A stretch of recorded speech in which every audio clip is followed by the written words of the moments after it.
Hello students, ਅੱਜ ਦੇ ਇਸ ਲੈਕਚਰ 'ਚ ਅਸੀਂ ਸ਼ੁਰੂ ਕਰਨ ਜਾ ਰਹੇ ਹਾਂ ਪਾਵਰ। ਸਭ ਤੋਂ ਪਹਿਲਾਂ ਅਸੀਂ ਪਾਵਰ ਦੀ ਡੈਫੀਨੇਸ਼ਨ ਸਮਝਦੇ ਹਾਂ। ਦਾ rate of doing work of an agent is called power। ਇਹਦਾ ਫਾਰਮੂਲਾ ਕੀ ਆ? ਪਾਵਰ ਕਿਵੇਂ ਕੈਲਕੂਲੇਟ ਕਰਨੀ ਅਸੀਂ? Force into velocity, force into velocity, force into velocity. ਹੁਣ ਅਸੀਂ ਇਹਦੇ ਯੂਨਿਟ ਦੇਖਾਂਗੇ ਕਿ ਯੂਨਿਟ ਕੀ ਹੁੰਦੇ ਆ। Unit of power, unit of power discuss ਕਰੀਏ। ਜਿਵੇਂ ਕਿ ਤੁਸੀਂ ਪੜ੍ਹ ਚੁੱਕੇ ਆ, ਬੜੇ ਧਿਆਨ ਨਾਲ ਸਮਝਣਾ। ਫੋਰਸ ਹੁੰਦੀ ਆ ਨਿਊਟਨ ਦੇ ਵਿੱਚ। ਫੋਰਸ ਅਸੀਂ ਕਾਹਦੇ 'ਚ ਲੈਂਦੇ ਹਾਂ? ਨਿਊਟਨ ਦੇ ਵਿੱਚ।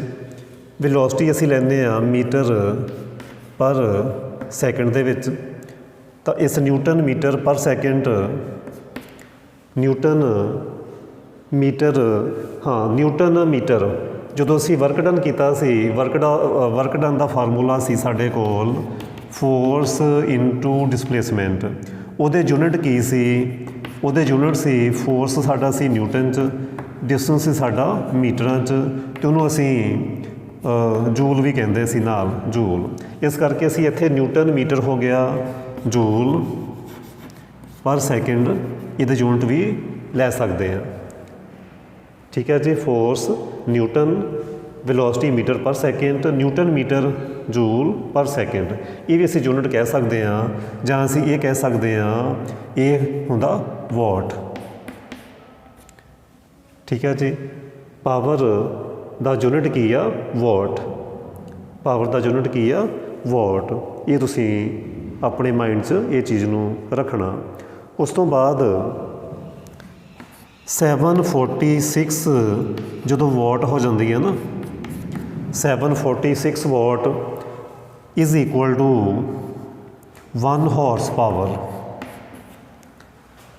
746 ਵਾਟ 1 ਹਾਰਸ ਪਾਵਰ ਦੇ ਇਕੁਅਲ ਹੁੰਦੀ ਹੈ। ਮੈਂ ਫਿਰ ਰਿਪੀਟ ਕਰਦਾ, ਵਾਟ ਕਿਵੇਂ ਆਉਣਾ?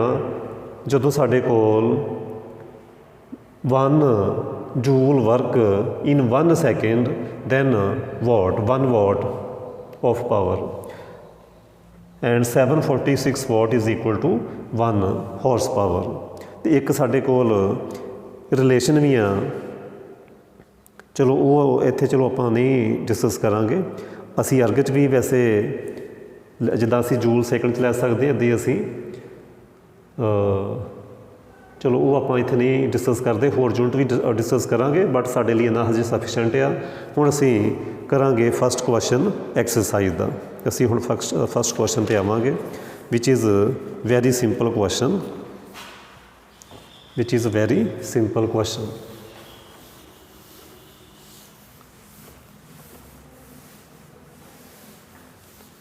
Force into velocity. ਪਾਵਰ ਕੀ ਆ? Force into velocity. First question ਕਰਾਂਗੇ। ਮੈਂ ਸਟੇਟਮੈਂਟ ਲਿਖ ਲਵਾਂ।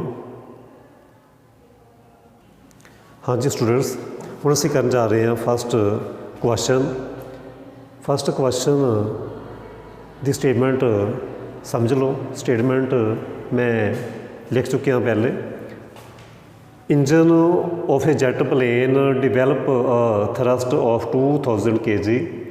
Find horsepower develop when plane beginning to take off and when travelling at 1200 km/h। Actually ਨਾ ਮੈਂ ਪਹਿਲੇ ਕੁਐਸਚਨ ਕਰਵਾ ਚੁੱਕੇ ਹਾਂ। ਉਹ ਹੋਇਆ ਕਿ ਵੀਡੀਓ ਔਨ ਕਰਨੀ ਭੁੱਲ ਗਿਆ ਮੈਂ ਸਟੇਟਮੈਂਟ ਲਿਖਣ ਤੋਂ ਬਾਅਦ। ਇਸ ਕਰਕੇ ਮੈਂ ਹੁਣ ਦੁਬਾਰਾ ਜਦੋਂ ਦੇਖਿਆ, ਮੈਂ ਦੁਬਾਰਾ ਸਮਝਾਉਣ ਲੱਗਿਆ। ਮੈਨੂੰ ਇੱਦਾਂ ਲੱਗਿਆ ਕਿ ਮੈਂ ਵੀਡੀਓ ਬਣਾ ਰਿਹਾ, ਬਟ ਉਹ ਵੀਡੀਓ ਆਫ ਸੀ, ਇਸ ਕਰਕੇ ਹੁਣ ਮੈਂ ਦੁਬਾਰਾ ਰਿਪੀਟ ਕਰਨ ਲੱਗਿਆ। ਹਾਂਜੀ, 2 ਪਾਰਟ ਹੈ ਇਹਦੇ ਵਿੱਚ। ਇੱਕ ਤਾਂ ਸਮਝ ਦਿੱਤੀ ਹੋਈ ਆ ਥਰਸਟ। ਥਰਸਟ ਦਾ ਮੀਨਿੰਗ ਆ ਜੋ ਇੰਜਨ ਜਨਰੇਟ ਕਰ ਰਿਹਾ ਨਾ ਫੋਰਸ, ਉਹ ਗਿਵਨ ਆ 2000 kg। ਬਟ ਥਰਡ ਚੈਪਟਰ 'ਚ ਅਸੀਂ ਪੜ੍ਹ ਰਹੇ ਹਾਂ force is always taken in either in Newton ਔਰ ਇਨ ਡਾਈਨ। ਸੋ ਅਸੀਂ ਜੀ ਨਾਲ ਗ੍ਰੈਵਿਟੀ ਨਾਲ ਮਲਟੀਪਲਾਈ ਕੀਤੀ, ਉਹ ਨਿਊਟਨ 'ਚ ਕਨਵਰਟ ਹੋ ਗਿਆ। ਫਸਟ ਪਾਰਟ ਆ find horse power develop when plane is beginning to take of.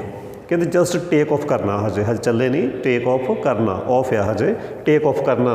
ਕਹਿਣ ਦਾ ਮੀਨਿੰਗ ਆ ਇਸ ਕੇਸ ਵਿੱਚ ਜੇ ਬਿਗਿਨਿੰਗ ਟੂ ਟੇਕ ਆਫ ਆ ਤਾਂ ਵੈਲੋਸਿਟੀ ਹੋਏਗੀ 0। ਪਾਵਰ ਦਾ ਫਾਰਮੂਲਾ ਸੀ force into velocity. Force given ਹੈ 2000 G into velocity 0, so 0 watt answer ਆ ਗਿਆ। ਸਟੈਂਡਰਡ ਯੂਨਿਟ ਵਾਟ ਆ, ਤੇ ਉਹਨੂੰ ਅਸੀਂ ਹਾਰਸ ਪਾਵਰ 'ਚ ਕਨਵਰਟ ਕਰੀਏ 746 ਨਾਲ ਡਿਵਾਈਡ ਕਰਕੇ, ਉਹ ਸਾਡੇ ਕੋਲ ਆ ਜਾਏਗੀ ਹਾਰਸ ਪਾਵਰ, ਉਹ ਵੀ ਆ ਜਾਏਗੀ 0। ਸੋ ਹਾਰਸ ਪਾਵਰ 'ਚ ਫਸਟ ਪਾਰਟ ਦਾ ਆਨਸਰ ਆ ਗਿਆ 0।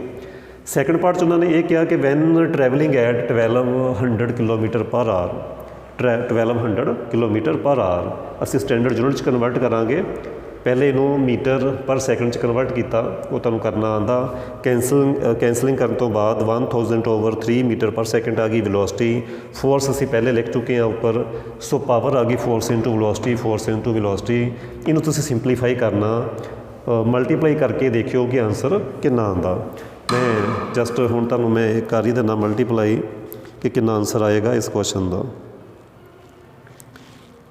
ਹਾਂਜੀ,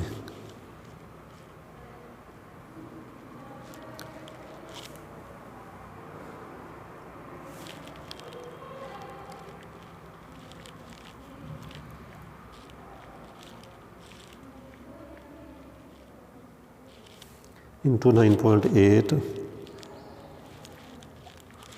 divided by 3, ये कुछ आ गया जी आंसर 6533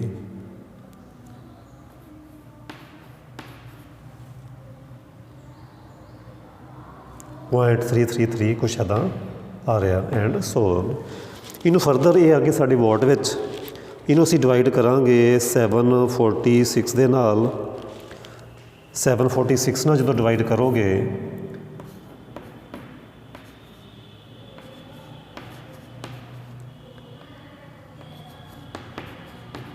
ਤਾਂ ਸਾਡਾ ਆਨਸਰ ਆਉਣਾ 8757 ਹਾਰਸ ਪਾਵਰ, ਜਾਂ ਅਸੀਂ ਰਾਊਂਡ ਆਫ ਕਰਕੇ 8 ਵੀ ਕਹਿ ਸਕਦੇ ਹਾਂ, ਇੰਨੀ ਹਾਰਸ ਪਾਵਰ, ਜਾਂ ਚਲੋ ਪੁਆਇੰਟਾਂ 'ਚ ਲਿਖ ਦਿਓ 7.81 ਹਾਰਸ ਪਾਵਰ। ਇਹ ਸੀ ਇਹ ਸਾਡਾ ਫਸਟ ਕੁਐਸਚਨ। ਇਹ ਜੋ ਵੀ ਆਨਸਰ ਆਇਆ ਇਹ ਪ੍ਰੋਪਰ ਆ, ਐਗਜ਼ੈਕਟ ਆ, ਗਲਤ ਨਹੀਂ ਹੈਗਾ। ਬੁੱਕ ਵਿੱਚ ਆਨਸਰ ਇਹ ਦਿੱਤਾ ਹੋਇਆ ਇਹ ਗਲਤ ਆ, ਠੀਕ ਹੈ ਜੀ। ਇਹ ਸਾਡਾ ਸਹੀ ਆਨਸਰ ਆ 8757.81 ਹਾਰਸ ਪਾਵਰ। ਉਮੀਦ ਕਰਦਾ ਕਿ ਸਮਝ ਆ ਗਈ ਹੋਏਗੀ। ਹੁਣ ਅਸੀਂ ਕਰਾਂਗੇ ਸੈਕੰਡ ਕੁਐਸਚਨ। ਹਾਂਜੀ, ਹੁਣ ਅਸੀਂ ਇਹ ਸੈਕੰਡ ਕੁਐਸਚਨ ਕਰਨ ਜਾ ਰਹੇ ਹਾਂ।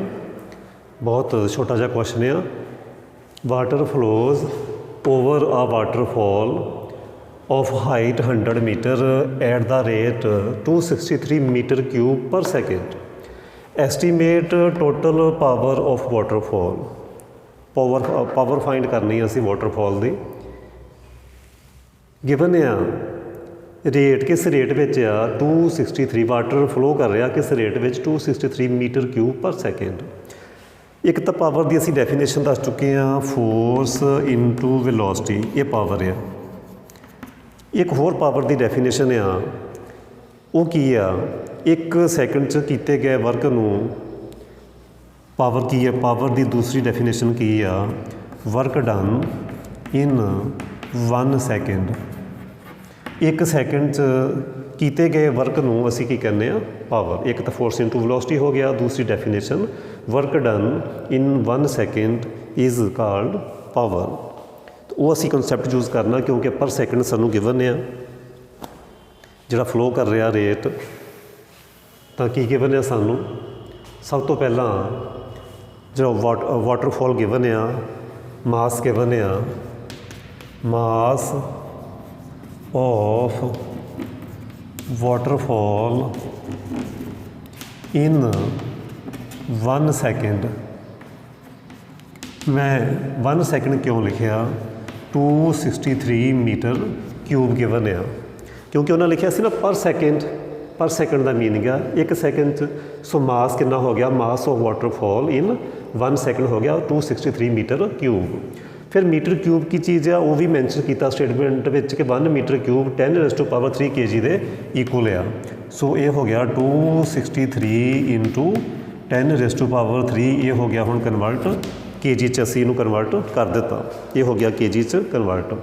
एक उन्होंने डिस्टेंस भी गिवन दिता होया डिस्टेंस फॉल, वो जो मैं डिस्टेंस फॉल मैं वो हाइट आ क्योंकि नीचे आ रहा फॉल करता पाया, वो डिस्टेंस फॉल कितना हो गया, डिस्टेंस फॉल कितना हो गया 100 मीटर। ये एच गिवन है, डिस्टेंस फॉल लिख सकते हैं, एच की है डिस्टेंस फॉल 100 मीटर। फिर मैं वर्क डन फाइंड कर रहा, work done in 1 second, work done in 1 second. देखो इतने अंडर ग्रैविटी जो वाटरफॉल हो रहा वो अंडर ग्रैविटी हो रहा, जे अंडर ग्रैविटी हो रहा नीचे जा रहा, वर्क डन इन 1 सैकेंड वो की आना mgh। ये एक्सरसाइज पढ़ रहे हैं work done due to gravity, ये वर्क डन केड़ा in 1 second due to gravity mgh।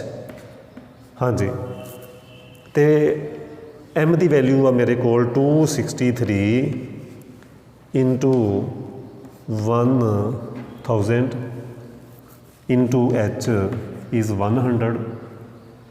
So 1 second किए गए वर्क में असी की कहने पावर। सो पावर आ गई साढ़े को 263 इंटू 10⁵।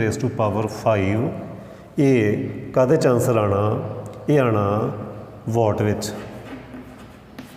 आंसर आएगा वॉट विच। सो ये साडा की आ, ये साडा आंसर है, ठीक है जी, ये साडा आंसर होएगा, ये साडा होएगा आंसर। इन तुसी फरदर सिंपलीफाई कर सकते हैं। एक चीज़ रह गई, ये तो असी ना मास जी की वैल्यू पुट करनी रह गई 9.8, जी की वैल्यू इत्थे पुट करनी जी आ वो रह गई है, वो तुसी जी दे नाल मल्टीप्लाई कर लोगे तो वो साडा आ जाएगा आंसर 263 इंटू 9.8। इनू तुसी सिंपलीफाई कर लोगे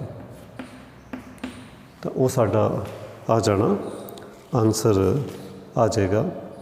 ये तुसी देख सकते हैं, वो साडा आ जाएगा आंसर। बाकी जोड़े क्वेश्चनस आ वो असी अपने अगले लैक्चर करांगे, वो थोड़े अलग टाइप के आ, इस करके वो असी अपने अगले लैक्चर आने वाले लैक्चर नंबर 29 करांगे। अज दे लैक्चर असी पावर की डेफिनेशन की, पहले 2 एक्सरसाइज के क्वेश्चन किए, किहड़ी एक्सरसाइज असी करते पे हैं बी एक्सरसाइज पावर वाली एक्सरसाइज। 2 डेफिनेशन पढ़ियाँ, एक तो होगी फोर्स इनटू वेलोसिटी तो दूसरी work done in 1 second is also power. So इस तरीके भी असी पावर फाइंड कर सकते हैं। हुण मेरा काम खत्म, हमेशा की तरह हुण तुसी करोगे video like. Okay, thank you.